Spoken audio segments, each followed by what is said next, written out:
जय गुरु जी। कल रात को पता नहीं 12:30 बजे के आसपास, 1 बजे के आसपास मैं नींद नहीं आ रही थी, तो मैंने सोचा चलो ध्यान लगाया जाए तो अपने आप नींद आ जाएगी। मैंने ध्यान लगाया तो मैंने ये देखा कि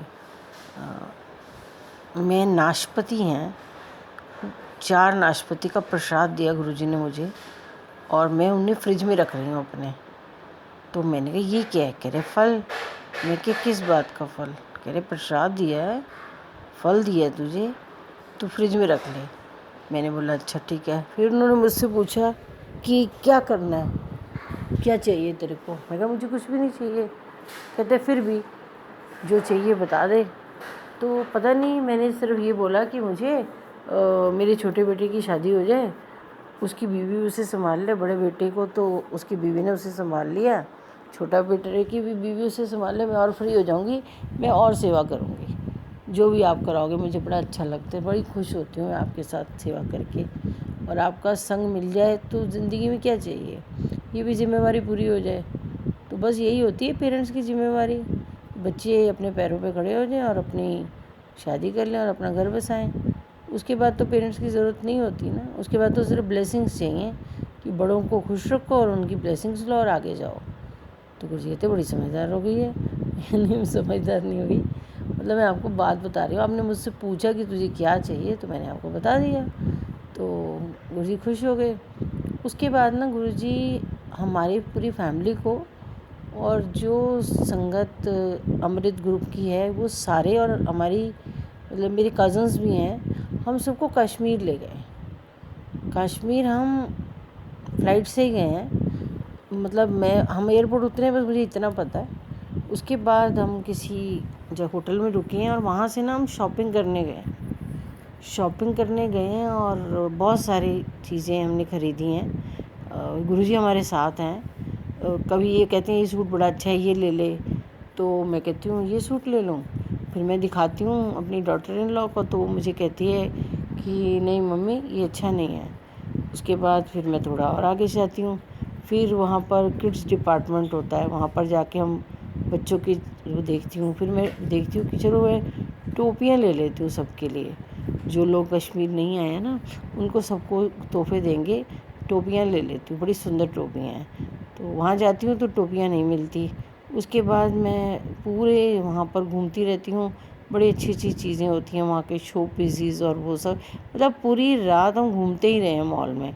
और कोई मॉल थी, और उसके बाद सारी शॉपिंग करी और बड़े खुश, बहुत खुश। गुरुजी भी बार बार हर चीज़ को पहन के दिखा रहे थे और हंसा रहे थे मुझे। तो मैंने कहा नहीं मैं तो बहुत खुश हूँ यहाँ पर आके, बड़ा अच्छा लग रहा है, मौसम भी बड़ा अच्छा है। उसके बाद पता नहीं क्या हुआ कि मुझे ना किसी ने बोला, आवाज़ लगाई तारा। तो मैंने कहा तारा, तारा यहाँ कहाँ आ गई? तो तारा जो थी वो मेरी एक मेड थी। 93 की बात है, 92-93 की बात है। तो मेरे पास एक मेड हुआ करती थी। तो मैंने कहा तारा यहाँ पर, अच्छा बुलाओ तारा को। तारा को नीचे बुलाया और मैं उसके साथ ना ऊपर चली गई। मैंने कहा यहाँ से पूछ कहीं भी, कहीं मुझको कोई रिकॉर्डिंग करनी है एक सत्संग की, तो मैं रिकॉर्डिंग कर लूँ, ताकि जो लोग हमारे टच में अभी नहीं हैं, हम यहाँ आए हैं, उनको यहाँ के सारे सत्संग पता चलते रहें।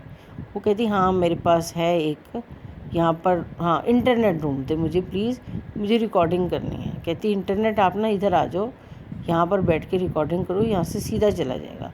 वो मुझे मॉल में किसी जगह पे ले जाती है और वहाँ पर बैठ के मैं रिकॉर्डिंग करती हूँ, रिकॉर्डिंग करके सत्संग में भेज देती हूँ। और जो सत्संग होता है ना वो 5 मिनट का होता है, और जैसे ही मैं भेजती हूँ तो गुरुजी मुझे कहते हैं बहुत चंगा किया तूने सत्संग भेज दिया। लोग परेशान हो रहे हैं कि तू गई कहाँ है, जो रोज़ सत्संग भेजने वाली आज सत्संग ही नहीं आया, वो परेशान हो रहे थे। तो मैंने कहा अब ये चला जाए यहाँ से। कहते चिंता ना कर, तुझे रिकॉर्ड हो गया ना, अभी भी चला जाएगा। मैं कहा चलो आपने कह दिया तो अब चला ही जाएगा। इतनी देर में मैं उस सत्संग में कुछ ऐसा लिखती हूँ कि लोग बड़े वो हो जाते हैं, खुश हो जाते हैं। तो मैं सबके मेरे जो जवाब आते हैं, अरे आपने मेरा दिन बना दिया आपने। और गुरुजी ना कहते हैं चल चल तू शॉपिंग कर, जो लोगों ने जवाब दिए ना वो मैं तुझे पढ़ पढ़ के बताता हूँ। तो जो जवाब होते हैं उसके अंदर यही होता है, आंटी आपने दिन बना दिया, हम तो इतने खुश हो गए, हम उदास हो गए थे। तो गुरुजी कहते हैं देख तो किधरे घूमन भी जावे ना तो भी लोगों को टेंशन हो जाती है कि अरे इनका जवाब नहीं, कितना प्यार करते हैं तेरे साथ कि सत्संग नहीं आया, आंटी ठीक हो, आंटी खुश हों। कहते इतनी फ़िक्र करने वाली संगत होती, जो फ़िक्र करती है ना उसे संगत कहते हैं। जो सत्संग का इंतज़ार करती है ना उसे संगत कहते हैं। संगत वो नहीं होती है जो बिना बात की बातें बनाए, वो संगत नहीं होती, वो मेरे ग्रुप में नहीं हो सकती। ये जो ग्रुप है ना इसमें वो लोग नहीं है, मैंने डिलीट मार दिया, सबको हटा दिया, परेशान मत तो बिल्कुल भी। उसके बाद मैं नीचे आती हूँ तो मुझे ना एक संगत मिलती है वहाँ पर, वो मोक्ष ग्रुप की होती है। वो आके मुझे कहती है अरे कैसी हो, मैं क्या मैं ठीक हूँ। बिल्कुल आप यहाँ आए हुए हो, आप तो बड़े खुश लग रहे हो। तो मैंने कहा हाँ मैं खुश हूँ, मुझे क्या हुआ है, जिसके साथ गुरुजी हैं वो खुश नहीं होगा। मैंने कहा ये देखो ये खड़े गुरुजी मुझे दिख रहे हैं। तो कह रही है वही तो, जब हम आपके साथ बैठते थे ना तो जब आप सत्संग करती थी तो हमें भी गुरुजी के दर्शन होते थे। जब से हम अलग हुए हैं हमें दर्शन होने ही बंद हो गए हैं। मैं कहा वो एक औरा होता था ना बेटा, जब औरे में हम बैठेंगे तो जिसका नाम ज़्यादा लेंगे वो दर्शन तो ज़रूर देगा ना। जब आप नाम ही नहीं लोगे और उसको उल्टी राह पे चल पड़ोगे तो दर्शन कैसे होंगे। यही वजह है परेशानी की कि दर्शन नहीं हो रहे। कोई बात नहीं, आप वापस आ जाओ। नहीं मेरे मन में ना बहुत बोझ है। मैंने कहा क्या बोझ है। कह रही आप मेरी बातें सुनोगे। मैंने कहा हाँ हाँ बोलो बोलो, सुन लूँगी, इसमें क्या है। तो मैं ना साइड पे खड़ी हो जाती हूँ, बाकी मॉल में घूम रहे होते हैं और वो मुझे अपनी सारी बातें बताती है कि मेरे साथ ये हुआ, मेरे साथ ये हुआ, लोगों ने मुझे ये कहा। और सारी बातें मुझे याद हैं, जो मैं रिकॉर्ड नहीं करना चाहती, सारी बातें याद हैं। तो मैं कहती हूँ अच्छा कोई बात नहीं, पर एक बात बताओ इससे नुकसान किसका हुआ ये सब करने का। आपको नेगेटिव और पॉजिटिव राह का नहीं पता। अगर नेगेटिव राह पे जाओगे तो सबसे पहले अंतरात्मा आपकी जूठी हो जाएगी, मैली हो जाएगी। और उसे साफ़ करने में पता है कितने सत्संग और सुनने पड़ेंगे आपको, कितने। तब जाके पहले आप पिछला साफ़ करोगे फिर नया भरोगे। आप ये क्यों नहीं सोचा आपने। कह रही हाँ हमसे गलती हो गई, हमसे बहुत बड़ी भूल हो गई। मैंने कहा चलो कोई बात नहीं। कह रही अब हमें आप सत्संग भेजो, हमें सुनना चाहते हैं। मैंने कहा ऐसे करो पहले सारे पिछले सत्संग सुनो, अच्छे से अपने मन को साफ़ करो और गुरुजी के दर्शन करने शुरू करो। जिस दिन गुरुजी के दर्शन होने लगेंगे ना, वो स्माइल कर देंगे ना, उसके बाद आपका मन साफ़ हो जाएगा, आप फिर से वापस ट्रैक पे आ जाओगे। तो उसने मुझे बोला कि गुरुजी के दर्शन कब होंगे, कैसे होंगे। मैंने कहा जब आप नेगेटिव राह पे नहीं जाओगे, क्या पता एक ही दिन में सब ठीक हो जाए, क्या पता महीना लग जाए, मुझे क्या पता, ये तो आपकी स्पीड पे डिपेंड करता है। तो कहती है अब तो मन करता है बस यहीं सो जाऊँ, यहीं लेट जाऊँ, यहाँ से वापस कभी ना जाऊँ, क्योंकि मुझे अब उस तरफ जाना ही नहीं जो मैंने गलती करी है। मैंने कहा कोई बात नहीं, गलती सबसे होती है। हमेशा भगवान ना भरोसा दिलाने के लिए कोई ना कोई ज़रूर करते कि देखो इसका टेस्ट तो लूँ मैं।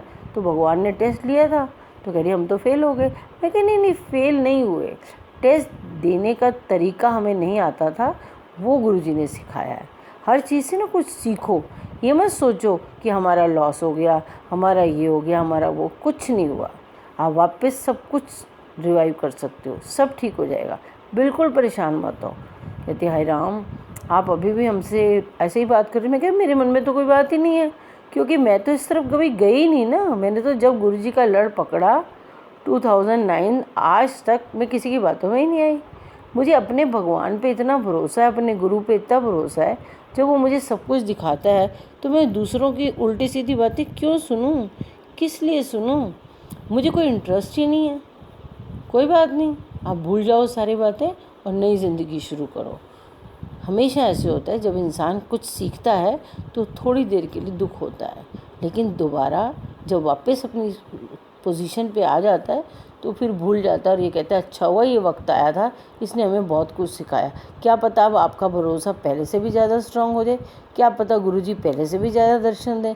वो तो डिपेंड करता है आपने किस तरह का समर्पण किया। आप परेशान मत करो, बिल्कुल ठीक रहो, खुश रहो, सब ठीक हो जाएगा। उसके बाद वो लेडी वहाँ से चली जाती है।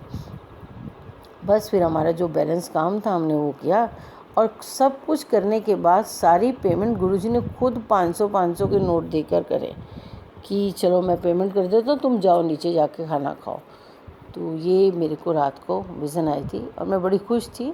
सुबह मेरे से उठा भी नहीं जा रहा था, मन कर रहा था कि हाय राम उन वादियों से वापस ही ना हो, जो गुरुजी के साथ और संगत के साथ थे। हमारे रिलेशन वाले भी बहुत सारे थे, वो तो हमेशा अंग संग ही होते हैं जिनसे हम प्यार करते हैं। वैसे अंग संग हमेशा वही होते हैं जिनसे हम प्यार करते हैं। गुरुजी हमेशा उनके साथ ही यात्रा कराते हैं, क्योंकि उनके साथ हम कंफर्टेबल होते हैं ना। हम सपनों में भी वैसे ही रहते हैं और आम जिंदगी भी हम वैसे ही बिताते हैं। जो नेगेटिव होते हैं ना वो सपनों में आते हैं और ना हम रोज़ उनके साथ चल सकते हैं। हाँ, जो नेगेटिव लोग हैं पॉजिटिव होना चाहते हैं वो ज़रूर सपनों में आते हैं, ताकि गुरुजी मतलब डबल मेहनत करते हैं कि ड्रीम में भी आकर के उनकी नेगेटिविटी को भगा दें। जय गुरु जी, जय गुरु जी।